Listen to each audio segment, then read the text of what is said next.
바람이라는 것은 기압의 변화에 의하여서 그 공기의 움직임, 공기가 있죠. 공기가 움직이는 공기가 기압의 변화에 의해서 그게 바람입니다.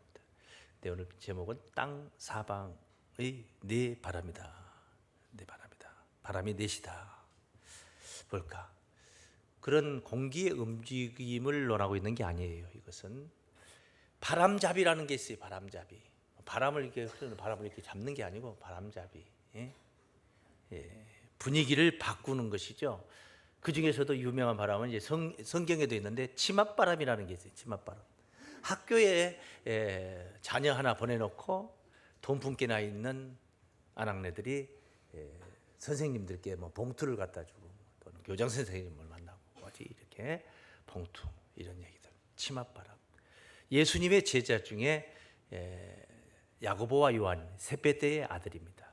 그 세베대의 아들의 어미가 야고보와 요한의 어미가 예수님께 쫓아와서 예수님 당신의 나라 이루어질 때에 내 아들을 하나는 오른편에 앉게 해주고 하나는 왼편에 앉게 해달라. 근데 마태복음 20장 20절에서 21절까지 이것도 일종의 치맛바람이다 하겠습니다. 치맛바람. 자기 아들만 뭐 최고 좋은 자리에 앉히려고 하는 의도 자체가 그래요. 그래서 그 마태복음 20장 24절에 가보면 이제 예수님의 제자들이 분개하는 이야기가 있습니다. 분하죠. 분하죠. 그런 일로 인해서 예수님이 섬기는 자가 큰 자라는 아주 세상에서는 생각해 보지 못했던 그런 비밀을 선포하셨죠. 인자가 온 것은 섬김을 받으려고 온 것이 아니라 섬기려고 하느라. 그리고 많은 사람의 대속물 대신 죄값을 치르기 위해서, 대신 매맞기 위해서, 대신 죽임을 당하기 위해서 왔다는 이야기를 선포했던 말씀을 여러분이 잘 아실 줄 압니다. 이게 바람 맞으면 안 된다. 또 우리가 바람 맞는다는 얘기도 이제 바람 맞는다. 뭐 아침에 어디서 오늘 예배 같이 가자 하고 어디 사거리에서 몇 시까지 만나기로 했는데 안 왔어요. 그 30분을 기다려도 안 오고 40분을 기다려도 안 오니까 그냥 허망해하면서 옵니다. 그 왜 그렇게 기운이 없노 하고 물어보니까 오늘 아침부터 바람 맞았다. 그리고 뭐 사거리 여기에서 장시간 동안 서 있었으면 바람 맞을 만도 하죠. 차가운 찬 공기 바람을 맞을 수도 있습니다만 그거보다 더 아픈 것은 거짓말 당했던 것, 약속을 지키지 않고 나로 하여금 이렇게 허망하게 만들었던 허탄한 소리를 내가 믿었다는 것 자체가 내 자신이 믿고 그래서 바람 맞았다 그런 얘기를 하는데 이 바람에 관해서 이제 에레미야 5장 13절에 보면은 선지자들은 바람이라 그런 말씀이 있어요. 참 기가 막히죠. 선지자들은 무엇이라? 바람이라. 그래 왜 선지자들을 바람이라고 했을까? 근데 모든 선지자를 다 통틀어서 말한 건 아니에요. 이 에레미야 5장에 있는 유다와 예루살렘의 이 망함에 관해서 증거하고 있는 이 얘기 속에 등장하는 선지자를 얘기하는 건데 왜 그들을 바람이라 했느냐? 그들 속에 말씀이 그들 속에 없더라 이 말이에요. 선지자는 하나님의 말씀이 있어야 됩니다. 왜 선지자냐? 먼저 선자, 알지자, 놈자자, 이렇게 선지자 이렇게 하는 것은 먼저 알아서 아직 모르는 이들에게 전해야 될 사명을 가진 게 선지자란 말이에요. 그런데 그 말씀이 없다는 거예요. 있어야 될 것이 없어요. 선지자들은 바람이라. 그래서 그들이 그같이 당하리라. 그같이 당하리라 이 말은 바람같이 된다 이 말이에요.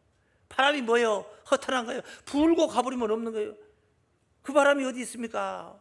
바람이 허탄한 존재라는 허탄한 거. 말씀 따라가지 않으면은 다 허탄한 신앙이다 이 말이에요. 어떤 사람들은 친구 따라서 교회 다니고 목사님이 좋아서 교회를 다니고 처음에는 다 그럴 수가 있는 거예요. 그게 신앙에 도움이 되니까 일단은 첫걸음에 도움이 돼요. 그러나 궁극적인 우리 목적은 천국을 가기 위한 것이고 누구와의 사귐을 위해서 우리가 신앙하는 게 아니기 때문에 말이에요. 그래서 그 천국으로 인도하는 그 설계도와 같은 등불과 같은 말씀을 우리가 만나야 되고 따라야 되고 순종해야 되고 그 말씀을 이루어야 되고 믿습니까? 그러니 선지자들을 이렇게 바람 선지자로 표현했어요. 거짓 선지자를 가리켰던 말씀이겠죠. 잠언서 25장 13절에는 선물한다고 거짓 자랑하는 자는 비 없는 구름과 바람 같으니라. 구름이라는 게 비가 없으면 안 되는 거예요. 비가 있어야 되는 거예요. 그래서 이 구름은 강한 바람을 만나면 비를 쏟아내게 돼 있어요.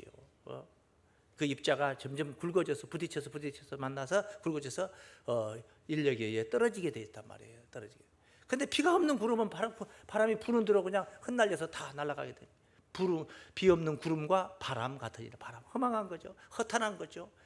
선물한다고 거짓 자랑하는 자들, 이렇게 거짓 선지자들 이렇게 이렇게도 표현을 합니다. 그런데 바람 중에도 어떤 바람이 있느냐면 심판의 바람이라는 게 심판의 바람.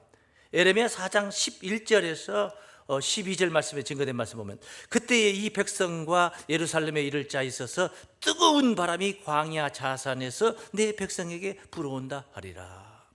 이는 키질하기 위함도 아니요 정결케 하려 함도 아니며 이보다 더 강한 바람이 나를 위하여 오리니 이제 내가 그들에게 심판을 베풀 것이라. 심판을 베풀기 위해서 부는 이 광야 자산으로부터 부는 뜨거운 바람이 분다. 뜨거운 바람. 육신적인 무슨 바람이 부는 게 아닙니다. 이방 민족이 몰려와서 바벨론 군대가 몰려와서 이스라엘을 유린하게 되는 이런 얘기들 전부 다 바람으로 표현을 했습니다. 바람. 유다와 예루살렘을 심판하셔야 하는 그 하나님, 바로 그렇게 표현을 했습니다. 오늘 본문에는 바람이 어떤 바람이냐? 네 바람이 있다. 네 바람이 있어요. 땅 사방의 바람, 동서남북 사방의 바람. 그럼 본문을 한번 가보겠습니다. 7장 1절입니다. 이 일 후에 내가 네 천사가 땅 네 모퉁이에 선 것을 보니 땅의 사방의 바람을 붙잡아. 네 천사가 땅 네 모퉁이의 바람을 불었어요. 그러니까 땅 네 모퉁이면 어디예요? 동서남북이죠. 네 모퉁이죠. 그 네 모퉁이의 바람을 네 천사가 붙들고 있으니까 네 바람이 되는 거죠. 붙들고 있더란 말이에요. 그럼 뭐 하려고 그래요? 바람으로 하여금 땅에나 바다에나 각종 나무에 불지 못하게 하더라. 무슨 여러분 바람이라는 것을 자기가 아무리 천사라 할지라도 기압의 흐름을 바꿀 수 있냐 이 말이에요. 뭐 하나님이야 전능하신 분이시니까 뭐 할 수 있다 없다 뭐 이렇게 말할 수는 없지만은 어떻게 바람을 붙잡아 놓을 수 있냐고, 붙잡을 수가 있느냐고. 지금 여러분 바람 안 불죠? 여기 이 안에 제가 바람을 붙잡았습니다. 그러면 이상한 사람이라 할 겁니다. 선풍기도 못 틀게 했고 에어컨도 못 틀게 했고 그래 바람이 통 없죠. 그래서 뭐 바람을 붙잡아서 붙잡혀지는 거냐고요. 그게. 그런데 여기는 분명히 바람을 붙잡았다. 네 천사가 땅 네 모퉁이에 바람을 붙잡아서 땅과 바다와 나무에 불지 못하게 하고 있다. 그래서 왜 붙잡았느냐? 그 답이 여기 방금 읽은 말씀에 있는 거예요. 첫 번째, 그래서 한번 따라하겠습니다. 땅과 바다와 나무를 해롭게 할 바람이다. 해롭게 할. 근데 그것을 붙잡았다 이 말은 해롭게 하지 못하게 지금 꽉 붙잡고 있는 거예요. 땅과 바다를 각종 나무에 불지 못하게 하더라 하고 나서 2절에 보면 또 보면 다른 천사가 살아계신 하나님의 인을 가지고 해뒀는 데로부터 올라와서 땅과 바다를 해롭게 할 권세를 얻은 네 천사를 향하여. 네 바람을 붙잡고 있는 자가 어떤 사명을 가지고 있냐면 땅과 바다를 해롭게 할 권세를 가졌다 이 말이에요.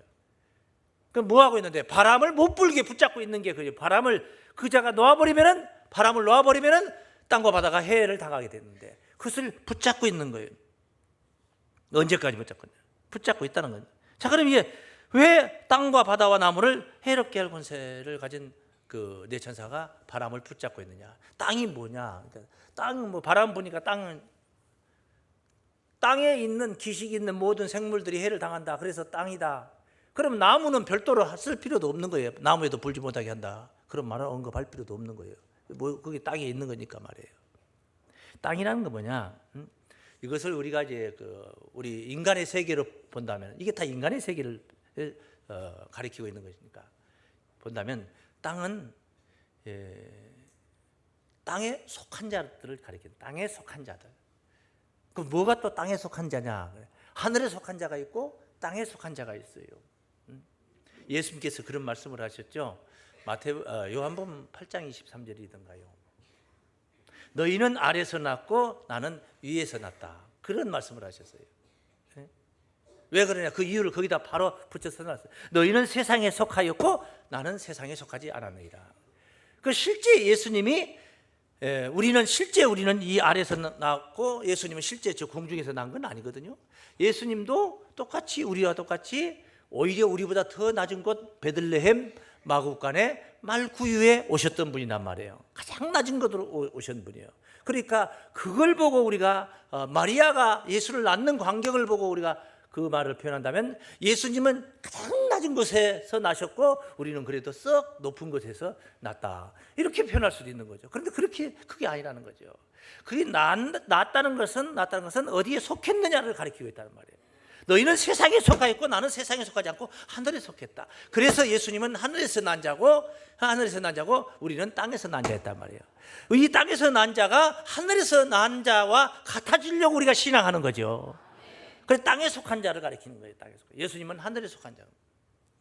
요한복음 3장 13절에 하늘에서 내려온 자 인자 외에는 하늘에 올라간 자가 없느니라. 언제 예수님이 하늘에서 내려왔습니까? 하늘에서 내려온 게 앞서 방금도 언급했듯이 베들레헴 마구간 말구유에 마리아의 몸을 통하여서 나신 분이란 말이에요. 그런데 인자는 하늘에서 내려왔다고 표현한 것은 무슨 뜻이냔 말이에요. 실제 육신적인 공중 하늘에서 거기서 응애 하고 태어났다는 그런 이야기가 아닙니다. 어디에 속했느냐가 중요한 거예요. 한국이 낳은 대한의 거나 금메달리스트 하면은 한국이 낳았다 하면 한국이 낳았다. 누구는 한국이 안 낳았습니까? 다 그러면 한국이 다 낳았지. 한국이가 한숙이하고 둘이 결혼해가지고 낳은 것도 아니에요. 한국에 속했다 이 말이죠. 우리 민족이고 우리나라 소속이 바로 우리도 마찬가지로 육신은 땅에서 살지만은 우리 영의 세계는 하늘에 소속이 돼야 된다 말이에요. 하늘에서 난 자 그렇게 돼야 된다. 그래서 땅에 속한 자들 이야기는 이 순교자들도 계시록 6장에 가보면 이런 말씀이 있어요. 10절에 순교자들이 피해 신원을 하고 있는 광경이 있어요. 큰 소리로 불러 가로되 거룩하고 참되신 대주제여 하나님을 부르는 거죠. 땅에 거하는 자들을 심판하여 우리의 피를 신원하여 주지 아니하시기를 어느 때까지 하시려 하니까. 순교자들이 피해 신원을 하고 있습니다. 땅에 거하는 자들을 심판해서 원수를 갚아달라고. 우리의 피를 신원하여 주지 아니하시기를 언제까지 얼마나 참아야 되고 기다려야 됩니까? 땅에 거하는 자들은 땅에. 그럼 다 땅에 가지 뭐 땅에 안 간 사람이 누가 있어요? 육신적인 흙을 밟고 있는 지면에 있는 자들을 가리킨다면 그게 아니란 말이야. 땅에 속한 자들을 가리킨다면 땅에 속한. 공중에 8장 3절 계시록 8장 13절에 보면 공중에 날아가는 독수리가 화가 있으리로다 하고 나서 그 뒤에 뭐라 했냐면 땅에 거하는 자들에게 화가 있으리로다 하고 나서 이 외에도 세 천사의 불 나팔 소리를 인함이라. 다섯째, 여섯째, 일곱째 천사가 나팔을 불므로 인해서 나타나는 화를 바로 땅에 거하는 자들이 받게 된다는 이야기라는 거예요. 땅에 거하는 자, 땅에 속한 자. 여러분 세상에 속한 자를 가리죠. 어디에 속한 자? 세상에 속한 자. 하늘에 속해야 되는데 세상에 속했단 말이에요. 짐승을 경배하는 자들도 땅에 가는 자들입니다. 계시록 13장 8절에 보십니다. 8절 13장 8절 보면 죽임을 당한 어린 양의 생명책에 장세로부터 그 농명되지 못하고 이 땅에 사는 자들은 어린 양의 예수님의 생명책에 농명되지 못하고 이 땅에 사는 자들은 다 짐승에게 경배하리라 그래요. 그러니까 농명이 됐냐 안 됐냐 그게 중요한 것이지 땅에 거하고 있느냐 붕 떠가지고 무슨 기구라도 열기구라도 타고 붕 떠가지고 아니면 비행기라도 타고 있느냐 그게 중요한 게 아니란 말이에요. 어린 양의 생명책에 내 이름이 농명이 됐느냐 안 됐느냐 그게 중요하단 말이에요. 땅에 거하는 자들은 다 짐승을 경배하게 돼 있어요. 경배하게 돼. 신앙이 그런 신앙이단 말이에요. 그런 신앙. 그럼 이제 나무는 뭐냐? 나무. 당연히 나무도 그 무슨 소나무, 참나무, 뭔 나무도 이 나무들을 얘기하는 게 아니에요. 그런 나무들은 이런 화가 없어도 불 한 번 나면 확 타기도 하고 또 거기다 나무 우리가 심으면 예수 안 믿는 사람들이 심어도 그냥 잘 자라고 그래 할 수 있는 거예요. 나무라는 것도 이게 사람을 상징하는 앞서 제가 그 에레미야 5장 13절을 그 선지자들은 바람이라 그 말씀을 읽었는데 그 다음 구절에 보면 14절에 어떤 말씀이 있느냐면 나무에 관한 이야기가 있어요. 그러므로 만군의 하나님 여호와가 이같이 말하노라. 그들이 내 이 말을 하였은즉, 그들이 그냥 13절의 연장선상에서 지금 논하고 있는 이야기. 아까 선지자들은 바람이라 그들이 말씀이 그들 속에 있지 아니한지 그들이 그같이 당하리라 그런 말씀이 있었잖아요. 그들이 이 말씀을 하였은즉 볼지어다 내가 네 입에 있는 나의 말로 불이 되게 하고 이 백성으로 나무가 되게 하리니. 하나님의 말씀은 불이 되고 백성은 나무가 되는. 불이 그들을 사르리라. 그러니까 불이 나무를 사르는 게 아니라 하나님의 말씀이 이 백성들을 사르리라. 심판이란 말이에요. 그런 얘기예요. 나무가 되게 하리. 나무로 비유를 했다는 것을 알 수가 있어요. 이사야 55장 12절에 보면 또 이런 말씀도 있어요.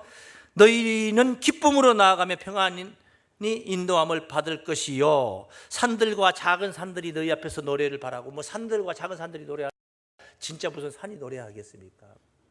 산에 관한 에스겔 6장에도 그러고 산들아 작은 산들에게 그 예언하는 그런 이야기들이 나옵니다. 미가서 6장에도 증거되어 있고. 그런 내용들이 실제 산을 가리키는 게 아니라 종교의 조직체, 공동체를 산으로 비유한 말씀들이 참 많이 있어요. 성경에 보면 그런 말씀들이. 그건 참고만 여러분들이 하시고, 여기서는 어떤 말씀이냐면 작은 산들이 내 앞에서 노래를 바라고 들의 모든 나무가 손바닥을 칠 것이며.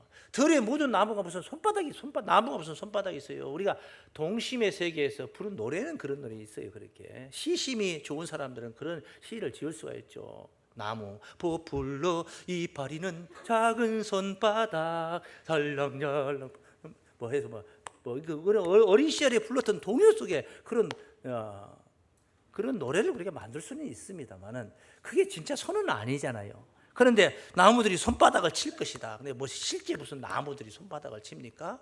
육신적인 나무를 가리키겠냐고요. 그건 아니다. 사람이란. 이사야서 5장 7절에 보면은 대저 만군의 여호와의 포도원은 이스라엘 족속이요. 포도원이 이스라엘 족속이라는 거예요. 포도원이. 교회가 이스라엘 족속이다. 민족이 족속이다. 이게 하는 건 다 맞는데 포도원은 포도밭이고 포도원은 포도 열매가 있는 것인데 이스라엘 족속이요. 틀리잖아요.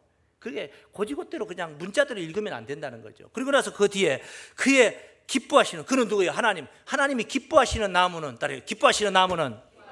유다 사람이라. 할렐루야. 네? 하나님의 기뻐하시는 나무들이 되시길 바랍니다. 그래서 이런 나무에도 불지 못하게 하고 이제 나무에도 불지 못. 그다음에 또 바다에도 내 바람을 붙잡고 있어. 불지 못하게 붙잡고 있어요.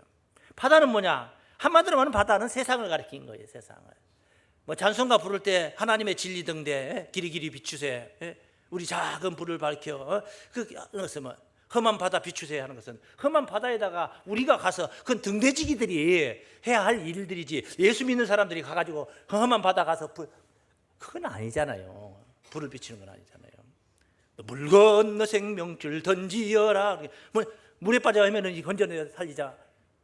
예수 믿는 사람들이 풀장이나 바닷가에 그 해수욕장 가서 물에 빠진 사람을 건져내는 것도 옳은 일이죠. 그러나 그 사명이 본 사명이 거기에 있는 건 아니에요.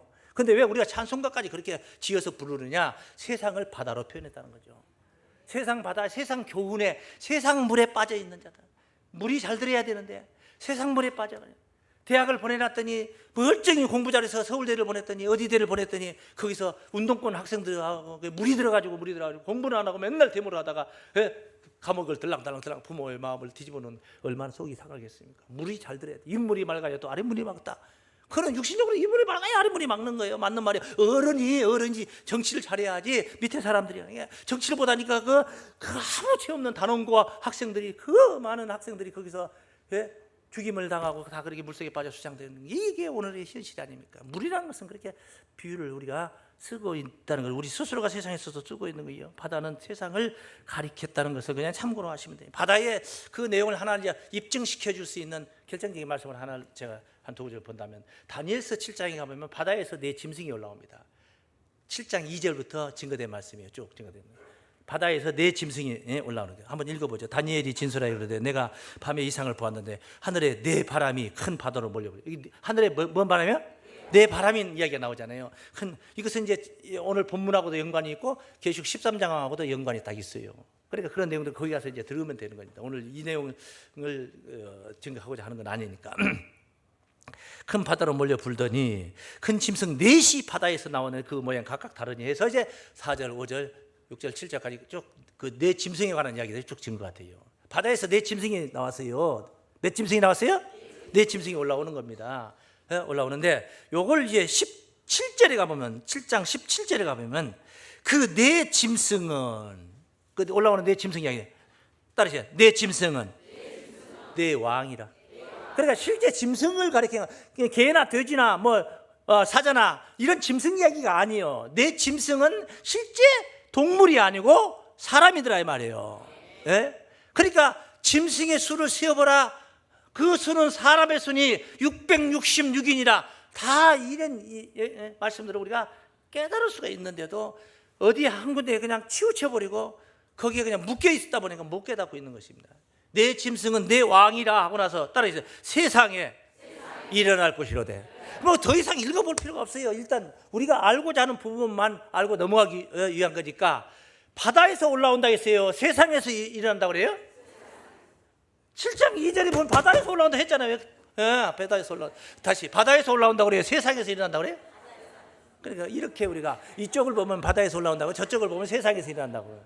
바다는 세상을 가리켜서 바다로 비유했다는 거예요. 그러니까 예수를 믿었지만 땅에 속한 자들이 있는 것이고 믿지 않는 세상 물에 갇혀 있는 자들도 있는 것이고 어쨌든 간에 이런 자든 저런 믿는 자든 안 믿는 자든 어쨌든 어떤 자든 간에 내 바람이 아직 그들에게 불어서 해를 당하는 시기는 아니다 이 말이에요. 그것을 가르쳐주고 있는 내용을 제가 지금 조금 설명을 드린 겁니다. 그러면은 이 내 바람이 언제 부냐? 내 바람이 뭐냐? 그러면 내 바람이 구체적으로 실제 내 바람은 뭐냐? 내 바람에 관한 내용을 좀 더 우리가 이해하기 쉽게 표현한 거예요. 스가랴서 6장 말씀을 봅니다. 스가랴 6장 1절부터 증거된 내가 또 눈을 들어 본즉 네 병거가 두 산 사이에서 나왔는데 그 산은 놋산이더라. 첫째 병거는 홍마들이, 둘째 병거는 흑마들이.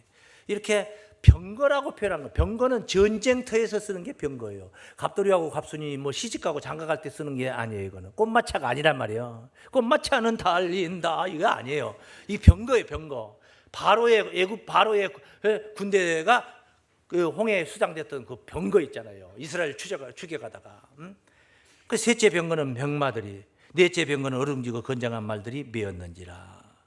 내가 내게 말하는 천사에 물어 가로되 내 주여 이것들이 무엇이니까? 궁금하지. 이것들이 메었다는 것은 뭐예요? 메었다는 것은 마음대로 달릴 수 없다 이거예요. 병거가 출동하면 전쟁이 일어나는 것이고 누군가는 죽임을 당하는 일들이 사태가 벌어지는데 메었다는 꽉 묶어놨다. 천사가 대답하여 물어봤더니 이는 땅에 하늘에 내 바람인데 할렐루야. 이 말들이 묶였단 말입니다. 말들이 홍마, 백마, 흑마, 얼음지고 건장 말들이 묶였단 말이에요. 이런 말들이 묶였는데 이것이 무언가 하고 물어봤더니 이 말들이 병거를 끌고 있는 말들이 묶였는데 이거 보니까 하늘에 내 바람이더라. 내 바람이다. 실제 바람이 아니라 이와 같이 비유로 말하고 있다는 것을 알 수가 있는 줄로 믿습니다. 이런 내 바람 이야기가 계시록에 실제로 있어요. 여기 나오는 내 바람 이야기가 계시록에 실제 있어요. 어디에 있느냐 하면 오늘 본문은 7장인데 7장 앞에 있는 6장에 나와 있어요. 6장에 가봅니다. 6장 가봅니다. 1절부터 6장 1절. 내가 보면 어린 양이 7인 중에 하나를 떼시는 그때 내가 들으니 네 생물 중에 하나가 우리 소리같이 말하되 오라 하기로 내가 이에 보니 흰 말이 있는데 그 탄자가 활을 가졌고 멸류관을 받고 나서 이기고 또 이기려 하더라. 흰 말, 첫째 인을 떼니까 흰 말. 그 다음에 둘째 인을 떼실 때 내가 들으니 둘째 생물이 오라 하더니 이에 붉은 다른 말이 나오더라. 둘째 인을 떼니까 붉은 다른 말이 나오는 거예요. 오더라. 탄자가 허락을 받아 땅에서 화평을 제하여 버리며 서로 죽이게 하고 또 큰 칼을 받았더라. 이건 완전 재앙이죠. 전부 다 재앙이에요.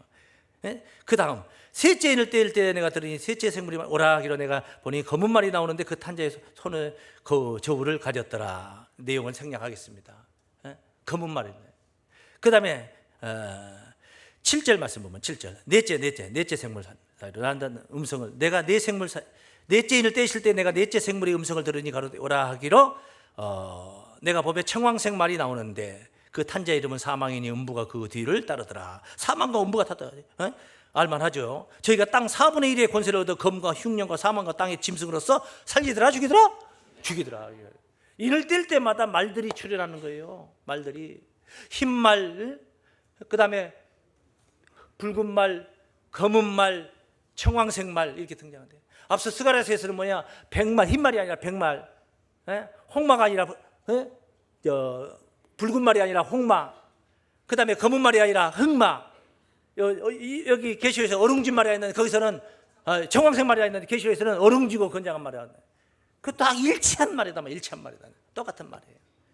그러니 내 바람이 붙잡혀 있다 이 말은 뭐냐? 첫째 인부터 넷째 인까지 인땜이 결제가 나지 않았단 말이에요. 하나님께 결제가 나지 않았단 말이에요. 묶여 있는 상태다 이 말이에요. 인을 떼는데 그게 뭐냐? 비밀이 밝혀지고 막 몰랐던 성경 구절이 알게 되고 구원 안 받았던 사람들이 받아지고 아니 그건 재앙이란 말이에요. 이 땅에 화평을 채워버리고 땅 4분의 1을 검과 흉년과 사망과 땅의 짐승으로 죽여버리더라고요. 이렇게 인을 떼는 것은 재앙이다. 이런 내용들이 다 인을 떼는 것들은 책이 펴져가지고 하나님이 구원의 백성들을 소집을 하고 모아놓고 구원을 시키고 나서 이루어져야 될 얘기지. 말씀도 선포하지 않고 왜 안 지켰냐고 죽인 다음에 여기서 살 사람 아무도 없다 이 말이에요. 책이 펴져서 지킬 수 있는 길을 열어주시고 나서 그 다음에 심판을 말 안 듣는 자들 심판을 하든지 말든지 그 다음 단계가 되는 것이죠. 그래서 책이 펴지는 일이 먼저고 인을 떼는 일이 나중이다. 구원이 먼저고 심판이 나중이다. 할렐루야. 다행인 줄로 믿습니다. 그래서 이것은 계시록 오늘 본문에서 뭐라 했어요? 7장 1절에 보니까 이 일 후에 내가 네 천사가 땅 네 모퉁이에 선 것을 보니 땅의 사방에 바람을 붙잡아 바람으로 하여금 땅이나 바다나 각종 나무에 불지 못하게 하더라 그래요. 언제까지? 그 뒤에 보니까 우리 하나님의 종들이 많이 인치기까지 믿습니까? 그래서 네 바람은 땅과 바다와 나무로 해롭게 할 바람이다. 두 번째는 따르세요. 정한 때까지 붙들려 있는 바람이다. 정한 때까지 붙들려 있다. 하늘이 붙들고 있다 이 말이에요. 정한 때가 언제냐? 인을 떼는 일은 인치는 역사가 끝나야지 인을 뗀다 그런 말이에요.